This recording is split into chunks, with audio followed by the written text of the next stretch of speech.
आदाब, मैं फारूक खान, संपादक इकरा पत्रिका। थार न्यूज़ इकरा पत्रिका के इस चैनल में आपका स्वागत है, आपका इस्तकबाल है। 10 मई को सीकर के गोपाल सदन में पूर्व मंत्री और किसान नेता चौधरी कुंभाराम जी आर्य का जन्मदिन मनाया गया। ये उनका 109वां जन्मदिन था। इस कार्यक्रम को पूर्व केंद्रीय मंत्री सुभाष महरिया, आर्य समाज के स्वामी चेतानंद सरस्वती, जनता दल सेकुलर के राजस्थान प्रदेशाध्यक्ष अर्जुन देथा और दयाराम महरिया किसान नेता, इन्होंने संबोधित किया। इस कार्यक्रम में डॉक्टर नेकीराम आर्य ने एक कविता भी पढ़ी और कई और लोगों ने भी संबोधित किया। ये पूरी रिपोर्ट है जो आप देखिए, जिसके अंदर किसानों का मुद्दा, आरक्षण का मुद्दा, जातीय जनगणना का मुद्दा, सांप्रदायिक नफरत है उसका मुद्दा, आरक्षण का मुद्दा और सीकर, झुंझुनू और चूरू के क्षेत्र में जो नहर लाने का है वो मुद्दा भी इसमें चर्चा का विषय रहा। और अंत में जो नहर जो आंदोलन चल रहा है नहर के पानी के लिए, उसकी यात्रा को हरी झंडी दिखाई गई। अब ये पूरी रिपोर्ट आप देखिए। आज़ादी के बाद से लेकर अब तक के सारे वृतांत जब हम देखते हैं तो किसान की स्थिति आज़ादी के समय क्या थी और आज क्या है, इस पूरे 76-77 साल के इतिहास में हम जाते हैं तो किसान को जमीन का हक मिल गया। और ये चौधरी कुंभाराम जी ने किसान की बहुत बड़ी रक्षा की, इसके लिए हम उन्हें विनम्र श्रद्धांजलि और सत नमन पीढ़ियों दर पीढ़ियों हमारा किसान भाई देता ही रहेगा। देश के करीब 750 जिलों में 200 जिलों में अतिवृष्टि और बाढ़ के कारण से अकाल, किसान अपनी फसल की बुआई नहीं कर सकता क्योंकि कभी पानी सूखता नहीं। 200-225 जिलों में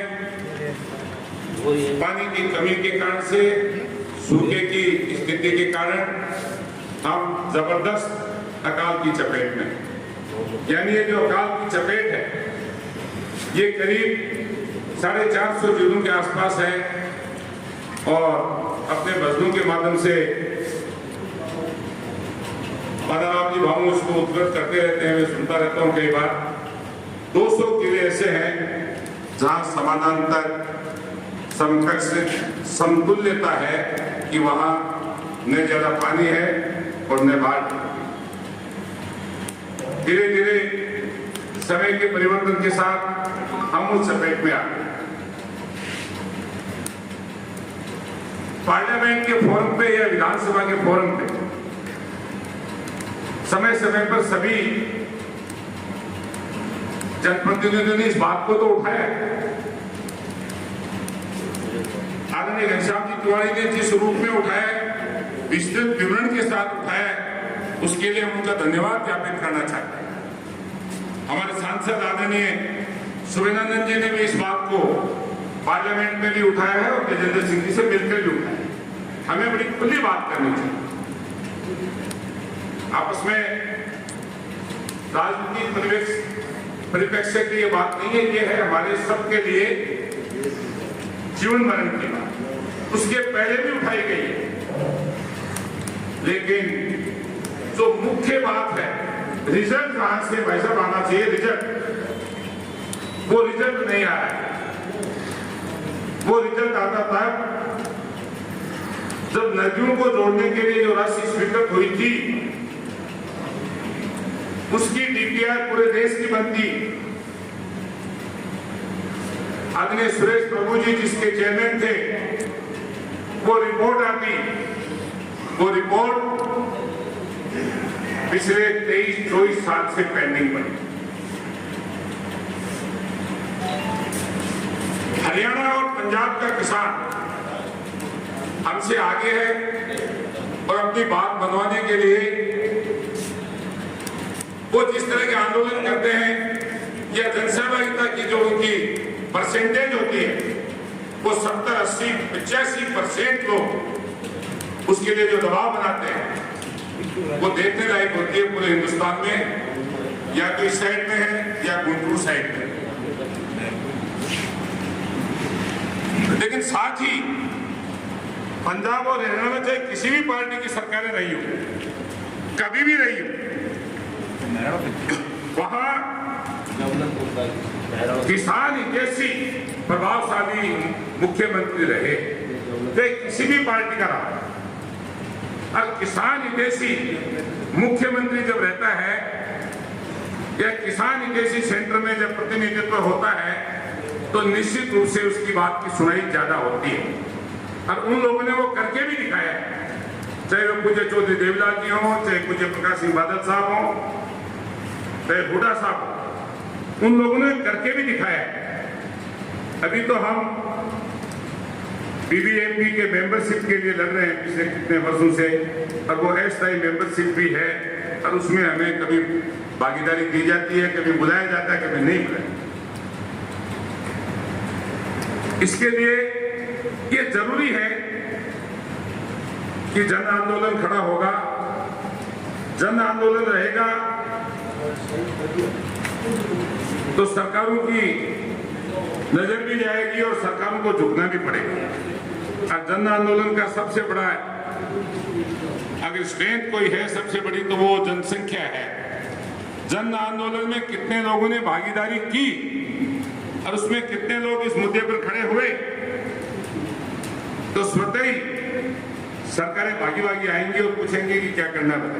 इतना जरूर निवेदन करना चाहूंगा कि स्थायी समिति का प्रस्ताव बने, पार्लियामेंट की जो स्टैंडिंग कमेटी है उनमें ये प्रस्ताव बने। एक पार्लियामेंट की जो एडवाइजरी कमेटी है उसमें प्रस्ताव का अनुमोदन हो।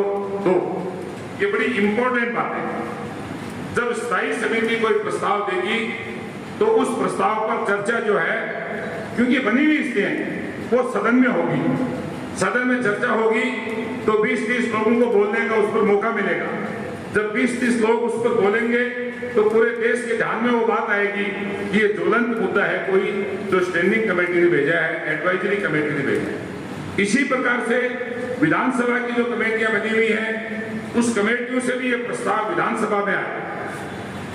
लोकसभा में, राज्यसभा में, विधानसभा में या विधान परिषद में उन्हीं मुद्दों पर चर्चा होनी है जो या तो कैबिनेट भेजे या स्टैंडिंग कमेटी या एडवाइजरी कमेटी भेजे।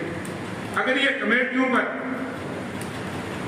चर्चा में आ जाएगा तो निश्चित रूप से इसका बजट का आवंटन भी होगा, निश्चित रूप से इस पर एक नई सब कमेटी बैठेगी, निश्चित रूप से उसके ऊपर जो 6-8 डिपार्टमेंट्स की अलग से समितियां बनी हुई है, कृषि मंत्रालय है, ग्रामीण मंत्रालय है, जल संसाधन मंत्रालय है, पशुपालन मंत्रालय है, ये सारे उनके सेक्रेटरी के कमेटी बैठेगी। वो कमेटीज अगर रिपोर्ट देगी तो उस कमेटीज की रिपोर्ट को मंत्रालय जो है स्वीकृत करेगा निश्चित रूप से, और वो पीएमओ में जाएगी।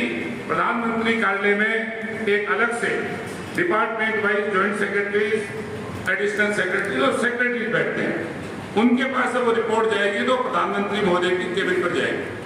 और मैं आदरणीय सुवेंद्रानंद जी से कहना चाहूंगा कि आपने जो प्रयास किया है उसके लिए हम धन्यवाद ज्ञापित करते हैं, लेकिन ये समितियों में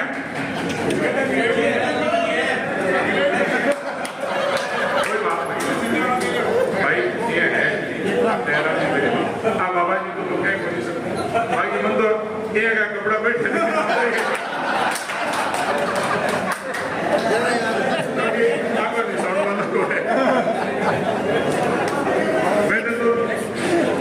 कोई बात नहीं। इसलिए हम सब लोग जो हैं इस बात पर गौर करें कि जो समिति की रिपोर्ट दयाराम जी ने अभी हमें बताई है, लंबी चौड़ी विस्तृत कमेटी, इसकी प्रतियां बने, इसकी आपको 10,000, 20,000, 50,000 लाख प्रतियों की आवश्यकता जो है छोटे रूप में। और वो प्रतियां जो है जो तिवारी जी ने रखी हैं, वो प्रतियां कंप्लीट जिले में और झुंझुनू जिले में भेजे जाए, गुरु में भेजे। हम ये अलग से प्रयास करें कि उन प्रतियों को जो, ताकि लोग पढ़ेंगे उनमें जागरूकता आएगी, जन जागरण होगा, उसको जब वो वाचन करेंगे तो निश्चित रूप से ये मुद्दा जो है तुरंत बनता चला जाएगा।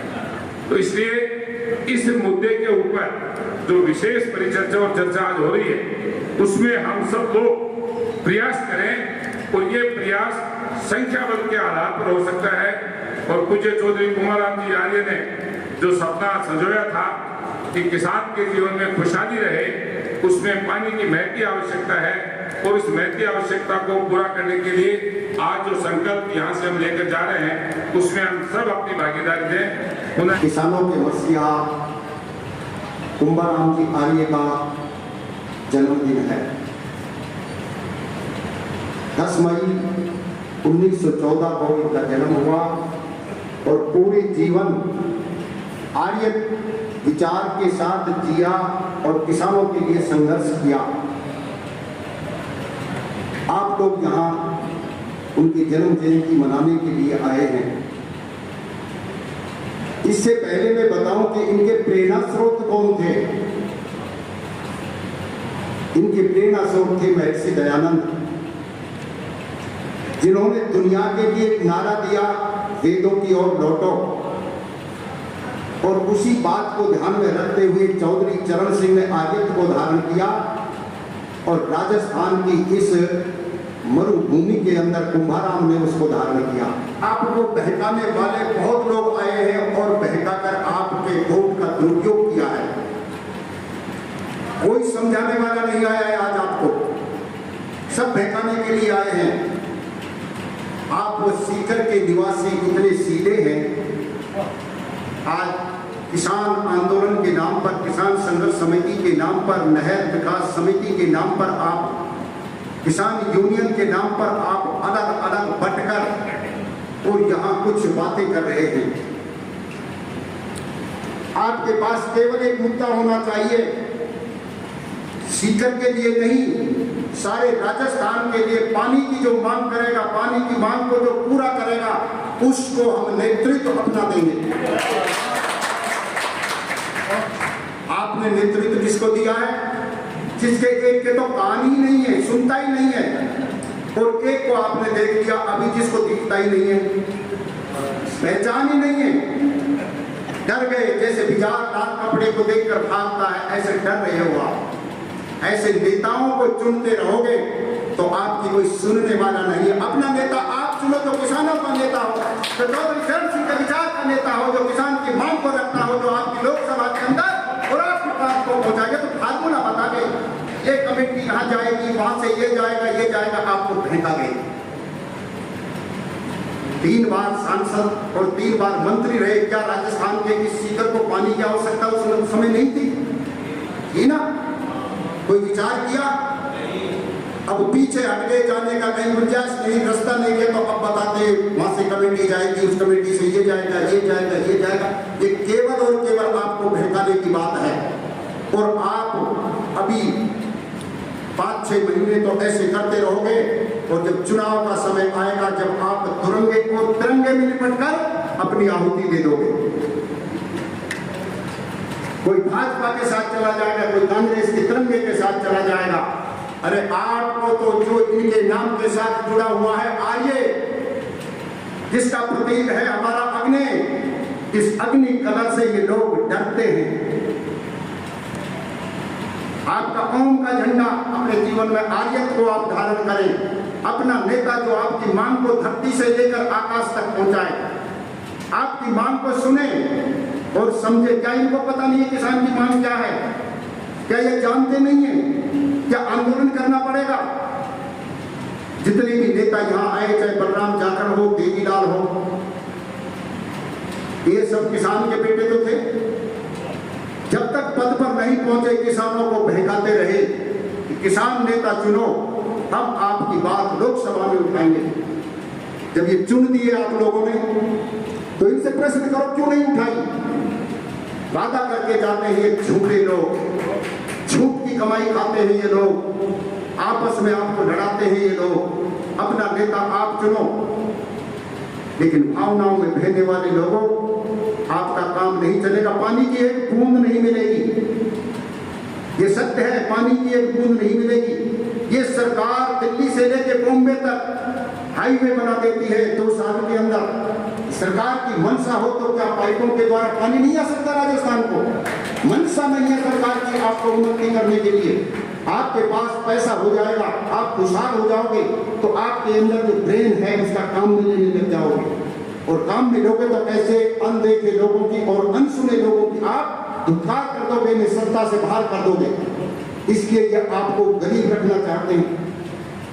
आपके पास रोजी रोटी की मामूली व्यवस्था ना हो, आप इसी में जूझते रहो, और ये छोटी छोटी कमेटियों के माध्यम से आप अपना संघर्ष चलाते हो। आप एकजुटता का क्यों नहीं प्रतीक देते हो कि हम एक हैं? पानी तो सबको ही चाहिए, चाहे वो भाजपा वाला हो, चाहे कांग्रेस हो, पशु हो, चाहे पक्षी हो, सबको चाहिए पानी। तो पूरे राजस्थान में पानी की मांग उठाओ, और पानी की मांग उठाने के लिए आपको त्याग करना पड़ेगा। आप में से कितने लोग हैं जो आंदोलन में शरीक होना चाहते हैं? मैं आपके साथ खड़ा हूं, वैदिक रथ लेकर आया हूं, गांव गांव में आपके साथ चलूंगा, और ये बेईमान सरकार के लोगों ने नुमाइंदों को काम किया है उनका कच्चा चिट्ठा खोलूंगा। आप कहते हो कि किसान का बेटा जाना चाहिए, क्या महरियाती किसान के बेटे नहीं थे? क्या देवीलाल के किसान के बेटा नहीं थे? क्या ये आज आपका सांसद है जो साधु हो गया, क्या किसान का बेटा नहीं है? इनको आंखों से दिखता नहीं है, कानों से सुनता नहीं है किसान की क्या समस्याएं हैं, पर सबने विश्वास कर लिया कि जाएंगे कहां? ये भेड़ हैं, जाएंगी कहां? इन्हें वोट देना ही पड़ेगा। इसलिए आप अपने दिमाग को सही करके और सच्चा आंदोलन छेड़ना चाहते हो, अलग जगह दो, समझा दो अपने भाइयों को, समझा दो अपने वोटर्स को, एकजुटता का एक झंडे के नीचे आ जाओ, और वो झंडा हो राजस्थान के किसान की मांग के लिए किसान आंदोलन के रूप में। आप टिकट की बात करते हो, टिकट यूपी की बात करेगा यहाँ पर, क्यों आपका साथ देगा? राजस्थान को पानी चाहिए तो सब एक हो जाओ, चाहे वो IAS हो, चाहे वो मजदूर हो, करिए, इसमें आप सहयोग करिए, कितना कर सकते हो। आप केवल सीकर के मांग करते हो तो झुंझुनू वाले कहेंगे तो उनकी बात है, नागौर वाले कहेंगे हमें क्या लेना देना। पूरे राजस्थान सूखा है, और इतनी पवित्र भूमि, इतनी उपजाऊ भूमि, अगर राजस्थान को पानी मिल जाए पूरे देश को अनाज का भंडार भर देंगे। थोड़े से जगह के ऊपर पानी आया है, नर्मदा का नहर सांचौर जिले में, पूरा इलाका ऐसे हो गया जैसे हरियाणा है। थोड़े से इलाके में आया इंदिरा गांधी नहर का पानी, जहां पानी पहुंच गया वहां खुशहाली आ गई, क्या के लोग इस राजस्थान में आकर राज्य कर जाते हैं। देवीलाल बाहर का था, कुंभाराम जी तो यही के आकर ठेपाणा में आकर इन्होंने जन्म, चाहे बाहर का हो, ठेपाणा में जम गए। तो पहला सांसद बना यहाँ से। जिस प्रकार से हमारे 4 आश्रम होते हैं, बचपन का आश्रम ब्रह्मचर्य आश्रम था, ये तो पहला सांसद बना यहाँ से इस विचारधारा का। और दूसरा आकर बना जवानी के जोश में आकर बलराम जाखड़, लोकसभा का अध्यक्ष था, उसको पता नहीं था कि राजस्थान को पानी चाहिए। देश का उप प्रधानमंत्री बना चौधरी देवीलाल, आपके सीकर से बना, उनको पता नहीं था कि यहाँ पानी चाहिए, पता था ना। और अब स्वामी सुमेधानंद को पता नहीं है कि यहाँ पानी है, लेकिन वो तो चौथे आश्रम के भगवाधारी हैं। चौथे आश्रम में तो वो ना सुनता है व्यक्ति, ना दिखता है, ना वो खा पाता है, ना बोल पाता है। चौथे आश्रम में तो जो कुछ बोलते वही सही, झूठ का पुलंदा लेकर चल पड़े तो चल पड़े, अपनी अस्मिता को बचाने के लिए दूसरों को मर जाए जो कह दे। आप किन के ऊपर विश्वास करके बैठे हो? सोचो, समझो, विचार करो। केवल लाल कपड़े पहनने से कोई साधु नहीं होता है, साधुता की तो अलग ही बात होती है। आपके आंदोलन को अगर मैं लेकर चलूंगा तो मेरा विरोध होगा यहाँ, लेकिन मैं विरोध से डरता नहीं हूँ। आप चलिए, मैं आपके साथ हूँ। मैं पूरी चंद सौभाग्यशाली लोगों में रहा हूँ जो मैंने उनमें एक राजनीतिक नेता के रूप में, एक राजनीतिक साथी के रूप में मैंने उनके साथ काम किया। वो जब लोकदल कर्पूरी का गठन हुआ, चौधरी चरण सिंह जी ने कुंभाराम जी को, बीजू पटनायक जी को और चौधरी देवीलाल जी सबको एक साथ निष्कासित कर दिया।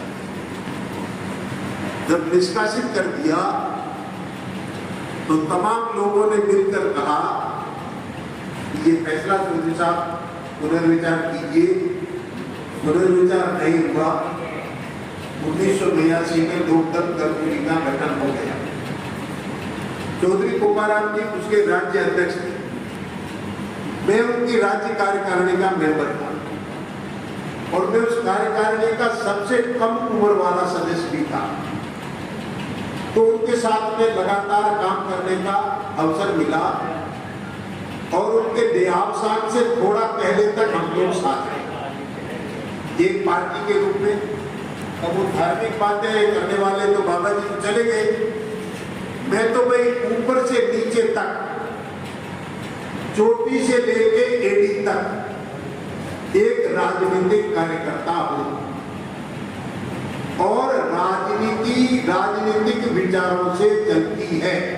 आज समझने की जरूरत है, देश पर अंग्रेजों का राज के खिलाफ आंदोलन, जिस आंदोलन के ये सिपाही रहे चौधरी कुमाराम जी, जिस आंदोलन के वो सत्याग्रही रहे और उनके जैसे लाखों लोग भी लड़े। सरदार भगत सिंह फांसी पर चढ़े, उम्र क्या थी मालूम है? 23 साल। 23 साल और कुछ महीने। ये उम्र कौन सी होती है? ये उम्र होती है जिंदगी के सपने देखने की, जिंदगी के भविष्य की रचनाओं के बारे में सोचने की। उन्होंने देश को आजाद कराने के लिए अपने आप को फांसी पर चढ़ाया। शहीद आजम भगत सिंह, सुखदेव, राजगुरु, अशफाकुल्ला खान, रामप्रसाद बिस्मिल, ये सारे फांसी पे चढ़ने वाले जो लोग थे, ये फांसी पर चढ़ने वाले लोगों ने फांसी पर इसलिए चढ़े कि उनके दिमाग में देश बनाने का एक सपना था। एक ऐसा देश बनेगा, एक ऐसा भारत देश बनेगा, एक ऐसा आजाद भारत होगा जहां न कोई लूटने वाला होगा, न कोई लूटने वाला होगा,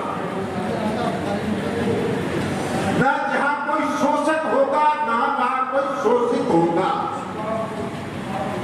शोषक भी कोई नहीं और शोषण से पीड़ित भी कोई नहीं।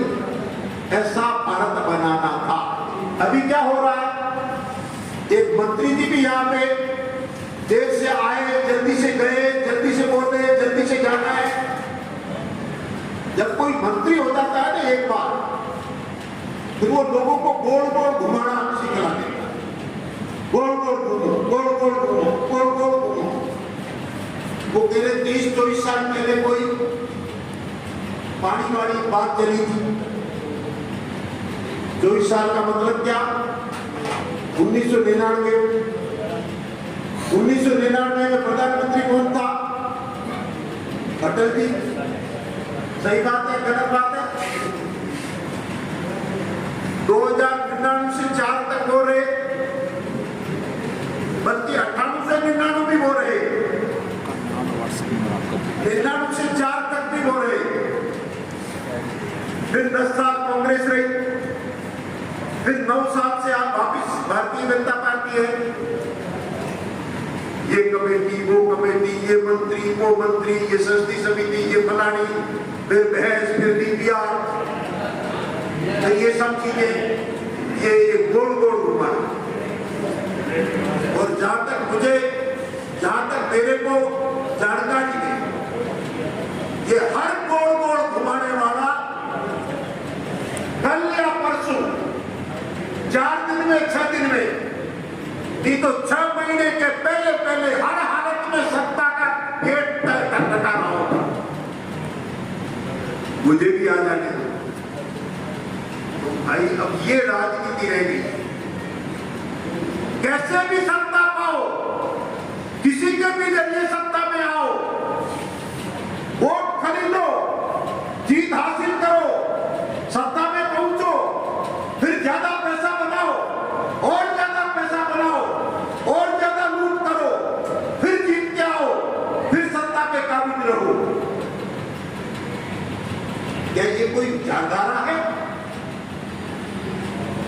क्या ये विचारधारा है? क्या ये लूट धारा है? ये केंद्र प्रकार सत्ता में आना ये लूट धारा है। और इस देश का सारा कमेरा वर्ग, इस देश का किसान, इस देश का मजदूर, इस देश का मेहनत करने वाला, इस देश का छोटे धंधे करने वाला, एक प्रकार अपना रोजगार चलाने वाला, ये जो सारे लोग हैं ये संकट में है। और जो बेटियां अपनी इज्जत बचाने के खातिर, जो अपने यौन उत्पीड़न का दुख लेकर के सड़क पर हैं, आज एक वोट जुटाने वाला गुंडा उन पर भारी पड़ रहा है।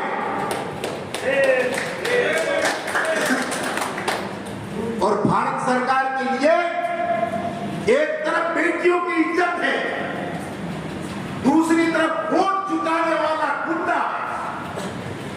वो किसी जात का हो, किसी धर्म का हो, गुंडा किसी जात का नहीं होता है, गुंडा किसी धर्म का नहीं होता है, गुंडा सिर्फ गुंडा होता है।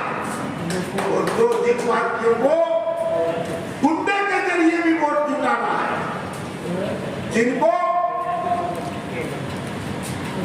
गट्टर से भी वोट जुटाना है, जिनको कहीं से भी वोट जुटाना है, सत्ता में बने रहना है, इस देश के किसान की विचारधारा की, मेहनत की विचारधारा की, न्याय की विचारधारा की जब सरकार बनी है मित्रों, मैं थोड़ी खुलासा बात करने का आदी, विचार करना, सिर्फ मेरी बात सुनना, मानो न मानो आपकी मर्जी, विचार जरूर करना। देश कहां से कहां पहुंच गया आजादी के बाद। जिस कुर्सी पर जवाहरलाल नेहरू बैठे, जिस पर लाल बहादुर शास्त्री बैठे, जिस पर इंदिरा जी, मोरारजी, चौधरी चरण सिंह, जिस पर विश्वनाथ प्रताप सिंह, देवीलाल जी, माफ कीजिए चंद्रशेखर जी, देवीलाल जी दोनों बार प्रधानमंत्री थे, जिस कुर्सी पर एचडी देवेगौड़ा जी बैठे, अब वहां कौन बैठा है? वो विचारधारा आज हिंदुस्तान की सत्ता में काबिज है, जिसने देश की आजादी में एक नाखून नहीं कटाया, एक नाखून। जब भगत सिंह फांसी में चढ़े तब भी नहीं कटाया। आज सत्ता में आने के बाद कहते हैं देश तो 2014 में ही आजाद हुआ है। क्या इसकी बात है? मैंने सही सुना या गलत सुना? सही। वो कहते हैं खुलेआम देश एक आदमी के आने के बाद आजाद हुआ, और वो आदमी कौन? वही बहनों की इज्जत के साथ खिलवाड़ करने वाले गुंडा का प्रतिनिधि।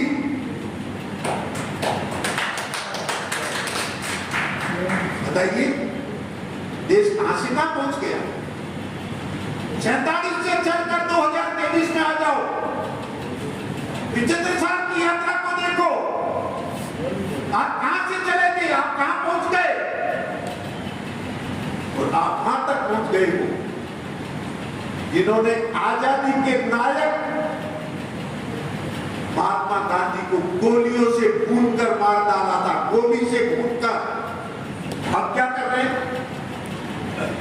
गोलियों से मारने वाले के मंदिर बन रहे। जिसने गोली खाई, जिसने देश को आजादी दिलाई, उसके नहीं। जिस व्यक्ति ने उसको जान से मारा, गोली चलाकर जान से मारा, उसके मंदिर बन रहे हैं, पूजा हो रही है। ये कौन सी विचारधारा है भाई? उस विचारधारा का उस समय जो शिखर पुरुष था, MS गोलवलकर, माधवराव, सदाशिवराव गोलवलकर, देश का संविधान लागू हुआ, उन्होंने अपने संगठन के मुखपत्र और कैलेंडर में लिखा, जो संविधान देश में एक दलित को और मुझे यानी MS गोलवलकर को, जो इस देश में एक दलित को और मुझे बराबर अधिकार देता है, वो संविधान मुझे कबूल नहीं। वो संविधान मुझे कबूल नहीं। उस विचारधारा के नुमाइंदे सत्ता चला रहे। हमने किसी के साथ में, आप थोड़ा इतिहास पे गौर करके विचार करना मेरी बात। पहली बार किसान मुख्यमंत्री बना, मैं आज आह्लादित था ये कुछ मित्रों के सिर पर हरी टोपियां देखकर, हरी पट्टी वाली टोपियां देखकर मैं आह्लादित था। कितनी ही बार मारो, लेकिन ये विचार मरेगा नहीं। इस देश में पहला किसान मंत्री बनाया, इस देश में लाल और हरे झंडे ने मिलकर, लाल झंडा और हरा झंडा। प्रधानमंत्री बनाया पहला किसान, लाल झंडा और हरा झंडा। दोबारा प्रधानमंत्री बनाया, लाल झंडा और हरा झंडा। और अभी 800 किसानों ने पिछले 2 साल के आंदोलन, 13 महीने का आंदोलन, 800 किसानों ने जान कुर्बान की, फिर वही लाल झंडा और हरा झंडा। मरने वाले कौन? इस हरे और लाल झंडे वाले। और मारने वाला कौन? जिन्होंने गांधी को भी मारा, आजकल गांधी की तस्वीर को मारते हैं, गांधी का फोटो लगाया जाता है और फोटो के साथ एक लाल रंग का गुब्बारा लगाया जाता है। तो फिर गुब्बारे पे फायर किया जाता है, फायर से गुब्बारा फूटता है, फूटने के साथ में गांधी की तस्वीर लाल हो जाती है और वो तालियां बजाते हैं, जिसमें पार्लियामेंट के मेंबर भी हैं। बताइए देश कहां से कहां पहुंच गया? क्या इस दिन के लिए देश को आजाद किया था? क्या इस दिन के लिए भगत सिंह फांसी पे चढ़े थे? क्या इस दिन के लिए लाखों लोगों ने जेलें काटी थी? मेरे ख्याल से इस दिन के लिए नहीं काटी। और जब जब भी किसान के हाथ में इस देश में सत्ता आई है, तब तक किसान की बेहतरी के काम हुए हैं। 1 जून 1996 को देवेगौड़ा जी ने एज प्राइम मिनिस्टर काम ग्रहण किया था। 10 दिन के भीतर देश में यूरिया खाद की बोली में 25% नीचे लाया गया। 25% एक झटके में नीचे। आजकल यहाँ पे पूरे देश में कर्नाटक की चर्चा छाई हुई है, वहां एक जोर से चर्चा चल रही है। हमने मुस्लिम आरक्षण को खत्म कर दिया। देश का गृह मंत्री बोलता मुस्लिम आरक्षण को खत्म कर दिया। असल में उनके पेट में दर्द केवल मुस्लिम आरक्षण के लिए नहीं है, उनके पेट में दर्द है पूरा आरक्षण खत्म करना।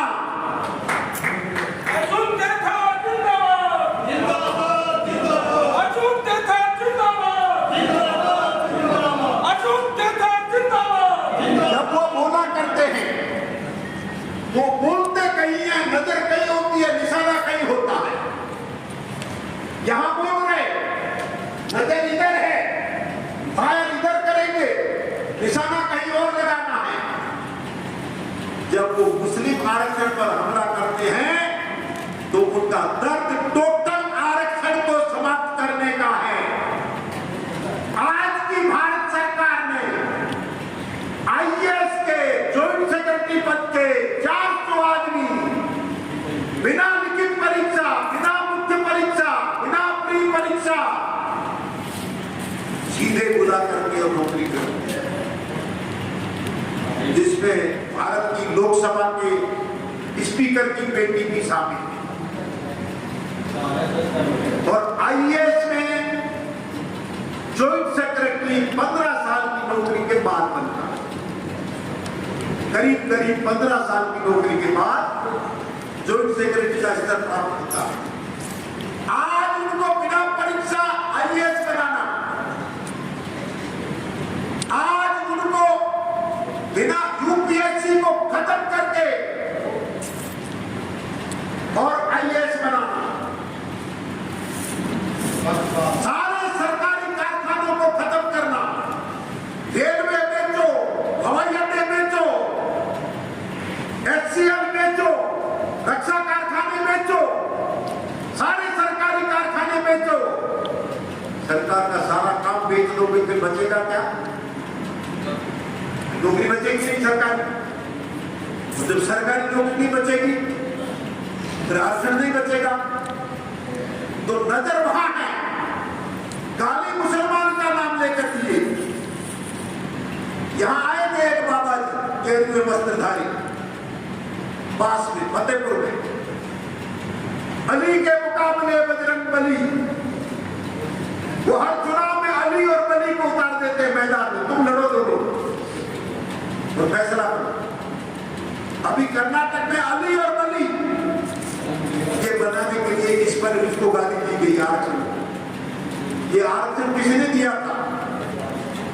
मैं आप सब मित्रों की जानकारी के लिए बता देना चाहता हूं। वो आरक्षण जनता दल के मुख्यमंत्री रहते हुए एचडी देवेगौड़ा जी ने दिया था। भारत का प्रधानमंत्री झूठ बोलता है कि धर्म के आधार पर दिया गया, वो वहां पिछड़ा वर्ग के आधार पर दिया गया था। जो पिछड़ा वर्ग में मुस्लिम जातियां हैं उनकी एक कैटेगरी बना के वहां की असेंबली में प्रस्ताव ला के, वहां की असेंबली में बहस करा के, वहां की असेंबली के सारे दलों को साथ लेके, सारे दलों से हाँ या ना की बातचीत करके फिर वो आरक्षण लागू किया गया था। और उसके मुख्यमंत्री एचडी देवेगौड़ा थे। गृह मंत्री क्या झूठ बोलता? कांग्रेस ने धर्म के आधार पर आरक्षण दिया, न कांग्रेस ने आरक्षण दिया, धर्म का कोई सवाल ही नहीं। क्योंकि उनको इस मुस्लिम आरक्षण के बहाने एक तरफ कांग्रेस को गाली देना है, दूसरी तरफ पूरे आरक्षण को गाली देना है। जब वो मुसलमान को गाली देते हैं तो उनका अंतिम जो शिकार है वो दलित आदिवासी होता है। यहां पर पानी की बात कही गई, पानी बड़ा मसला। पानी का मसला क्या है? राजस्थान सरकार और पंजाब की सरकार, उसके बीच में 1982 में एक समझौता हुआ। राजस्थान में नहर तंत्र नहीं है, तब तक आप सतलुज रावी का पानी पंजाब वापरे, और राजस्थान में ये तंत्र बनेगा तब हम दे देंगे। अभी आपका जो दो नदियों को जोड़ने वाला रावी सतलुज वाला जो लिंक था, लिंक नहर थी, रावी व्यास थी, रावी सतलुज थी। ये इनको बहरिया जी को शायद मालूम हो, दयाराम जी को शायद मालूम हो, 1994 में काफी डॉक्यूमेंट वगैरह लाए थे। ये लोंगोवाल समझौते के पहले लोंगोवाल को राजी करने के लिए उसको सतलुज यमुना नहीं, सतलुज यमुना लिंक को वहां पे जेसीबी लगा के भर दिया गया। और दिल्ली में सरकार कितनी इसकी 56 इंच वाले की, और 56 इंच वाले ने कोई दखल नहीं किया। फैसला सुप्रीम कोर्ट का, सुप्रीम कोर्ट को नहीं मानते। सारे जितने भी प्रदेशों के साथ हमारा विवाद है, चाहे किसी का भी राज रहा हो, कांग्रेस बीजेपी दोनों ने बारी बारी से किया। मैं आपको अंत में इस मुद्दे पर भी समझा के कहना चाहता हूं, पानी का दर्द बढ़ा है, आरक्षण का दर्द बढ़ा है, बेरोजगारी का दर्द बढ़ा है, महंगाई का दर्द बढ़ा है, ग्रामीण विकास का दर्द बढ़ा है। ये मैं ये कहने आया हूं कि ऊपर से नीचे तक विशुद्ध रूप से राजनीतिक चर्चा करके, राजनीति ही कष्टों का कारण है, राजनीति ही कष्टों का निवारण है, दर्द भी इसी का दिया हुआ है और दवा भी इसी में है। दवा आपको ढूंढनी है कि कौन सा राजनीतिक विचार गमेरे वर्ग के हक में है और कौन सा राजनीतिक विचार गमेरे वर्ग को लूटने के लिए है। इस पर आना पड़ेगा, इसके अलावा कोई रास्ता नहीं है। अगर कुमाराम जी के विचारों को आगे नहीं बढ़ा सकते हो, अगर कुमाराम जी के विचारों पे किसानों को संगठित नहीं कर सकते हो, तो उनकी जयंती मनाने का कोई सार तत्व बच नहीं जाता है। एक्सीडेंट के बाद से अस्वस्थ था, कहीं आना जाना हो नहीं रहा था, पूर्ण जी से जिंदगी भर का पुराना दोस्ताना है। अब भी दुर्भाग्य के मारे हुए तुम्हें पता है, क्योंकि अच्छे विचारों के दल हमने हमेशा बनाने की कोशिश की। ये सारी ताकत झोंक के ये पूर्ण जी भी बुढ़ापे तक पहुंच गए और थोड़ा पीछे पीछे हम भी इनके पीछे पीछे पहुंच गए। पर हम भी दुर्भाग्य के मारे इसलिए हैं कि कुछ लोगों के दुश्मनों का षड्यंत्र, कुछ हमारी मूर्खताएं, क्योंकि जब खेत की पहाड़ी पर दो भाई खड़े तो उन भाइयों में झगड़ा नहीं हो रहा है, तो झगड़ा कराने वाला एक तो कुछ भड़का देता है, दूसरे को कुछ भड़का देता है।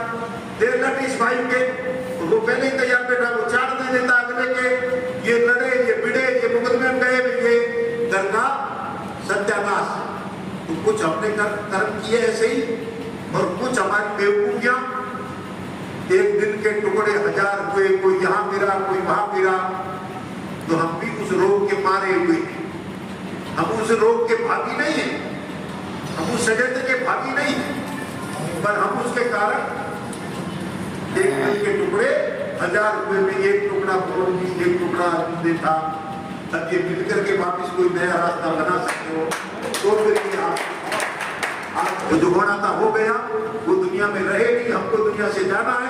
पर मरने के पहले कुछ पूर्ण जी ये दिल के टुकड़े इधर उधर जो हुए हैं उनको एक जगह बिठा करके कोई बढ़िया रास्ता निकाल सकते हो तो उस रास्ते में मैं आपके साथ हूं। आप सबको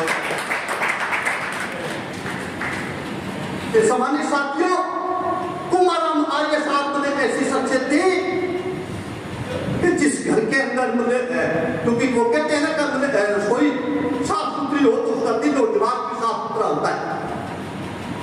इनकी रसोई के अंदर इनके लिए भोजन बनाने का भी यदि कोई काम करता था तो हमारे नेकवाल समाज की महिला इनकी रसोई में काम करती थी साथियों। ये बहुत बड़ी बात है। परंतु आज हालात बिल्कुल विपरीत है। आज हालात बिल्कुल विपरीत है। हम एक दूसरे के सामने खड़े हैं, एक दूसरे को मारने का, एक दूसरे को काटने का काम करते हैं, एक दूसरे को नीचे दिखाने का काम करते हैं। अरे जयंती तो हमेशा ऐसे महापुरुषों की, चाहे चौधरी चरण सिंह जी हो, कुमाराम आर्य साहब हो, गोदराम सारण हो, सर छोटू राम जी हो, इनकी जीवनी यदि आप पढ़ोगे, इनके किस्से पढ़ोगे, इनके दिए हुए कार्यों को आप सूचीबद्ध भी नहीं कर पाओगे, इनके कामों को सूचीबद्ध भी नहीं कर पाओगे। इतने काम इन महापुरुषों ने किए, परंतु क्या हम लोग इन महापुरुषों की बात को आगे बढ़ाने का काम किया? नहीं किया, नहीं किया। बल्कि हमने इन महापुरुषों के नाम पे दुकानें खोलने का काम जरूर किया। हमने इन महापुरुषों के नाम पे दुकानें खोलने का काम जरूर किया, चाहे बाबा साहब डॉक्टर भीमराव अम्बेडकर हो, चाहे महात्मा ज्योतिबा फुले हो, चाहे छत्रपति साहू जी महाराज हो, चाहे संत रैदास हो, चाहे संत कबीर हो, चाहे सर छोटू राम हो, चाहे चौधरी चरण सिंह जी हो, चाहे चौधरी कुमाराम आर्य हो, चाहे गोदराम सारण हो, इन महापुरुषों के नामों पे हमने लोगों को मदद करने का काम किया। हमने अपने अपनी दुकानें खोलने का काम किया, परंतु कभी किसी ने इस देश के अंदर जिस किसान को अन्नदाता कहा जाता है। और हमारे महापुरुषों ने हमेशा किसान और कमेले वर्ग के लिए संघर्ष किया, उन्होंने मुझे बलिदान दिया, उन्होंने लड़ाइयाँ लड़ी। और भीमराव अम्बेडकर साहब ने अपने शब्दों में कहा कि इस देश के अंदर यदि आप लोगों को अपनी बिगड़ी बात को बनाना है, आप लोगों को तरक्की के रास्ते यदि खोलने हैं, आप लोगों को इस देश का मालिक और हुक्मरान बनना है, तो जो मैंने आपको वोट का अधिकार देके दिया, इस वोट की ताकत को पहचानना होगा। वोट को आप कभी नोट में, कभी दारू की बोतल में मत बेचना। जिस वोट से राज बनता है, उस राज को हासिल करने के लिए इस देश के सबसे बड़ी सत्ता के मंदिर को अपने कब्जे में लेने का काम करना। उसी बात को ज्योति चरण सिंह जी ने अपने शब्दों में कहा कि ए मेरे किसान और कमेले वर्ग के भाइयों, इस देश का खुशहाली का रास्ता खेत और खलिहान से होकर गुजरता है। इसलिए मेरे किसान भाइयों, आपकी एक नजर खेत की मेड़ पर और दूसरी नजर संसद के ऊपर होनी चाहिए। सन 52 में उन्होंने चुनाव लड़ा, एक दिन भी किसी भी माध्यम से प्रचार नहीं किया। ये इतिहास में एक दिन भी चुरू विधानसभा के लोग, मैं चुरू रहा 5 महीने, तो उन्होंने बताया कि एक दिन भी किसी भी माध्यम से प्रचार के और तो ऐसे बहुत से रिकॉर्ड हैं। और अंत में मैं उनको कहना चाहूंगा, उनके बारे में कहना चाहूंगा, उनके पूर्वज नंदाराम जी सुंडा जो हमारे गांव के थे, वो पलायन करके गए थे। तो नंदा खेड़ा पलायन फिर फेफाना धाम, जड़ डूबड़ नाड़ दुड़िया कूदन कुंभारा। की बात करते हैं तो धरती और माटी की बात हमारी आत्मा में जरूर आनी चाहिए।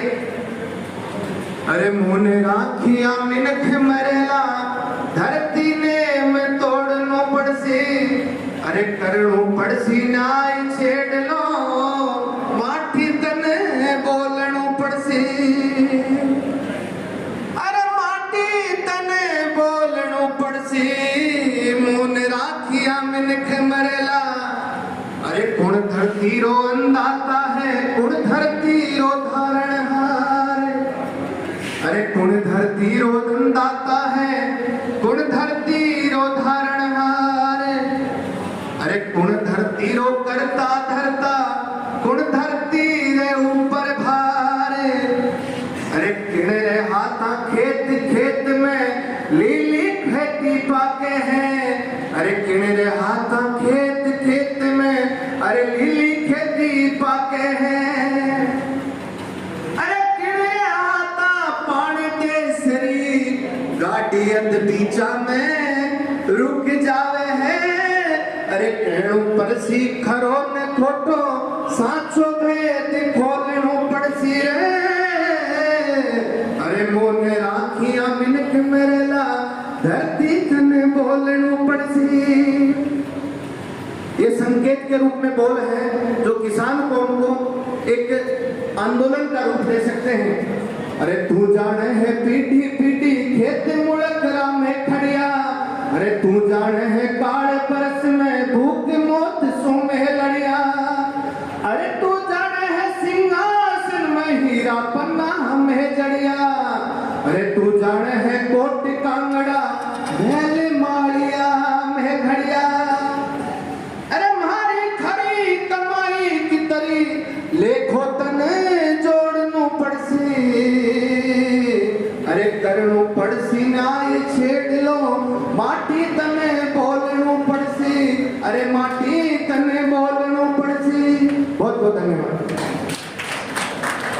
मेहमानों, जो आज शादियां होगी कि कई लोग चले गए, देखा जी को तो मेरे को इसका पता था, तो उसे किसी बुलाता भी नहीं, और सभी फिर भी कुल मिला के सारा काम ठीक था। एक बात तो ये है कि जो ये नाश्ता चाय और ये बीच में ये देवी सिंह जी गैस एजेंसी वालों ने ये कहा कि सब आए उन मेहमानों को कुमार राम जी का जन्मदिन है, इसलिए मेरी तरफ से नाश्ता करवाया जाए। जन्मदिन है चौधरी कुमार राम जी का, इसलिए उनको धन्यवाद जो उन्होंने अपने को नाश्ता करवाया किया। और सबसे ये है कि अभी देवता जी जो भी जाना चाहे वो जाएं, लेकिन 10-20 मिनट देवता जी आप लोगों से जो उनसे बात करना चाहते हैं वो 10-20 मिनट बैठेंगे और अपन बात करेंगे। जय हिंद। आप आए उसके लिए धन्यवाद। जी हाँ, आने वाली पीढ़ियां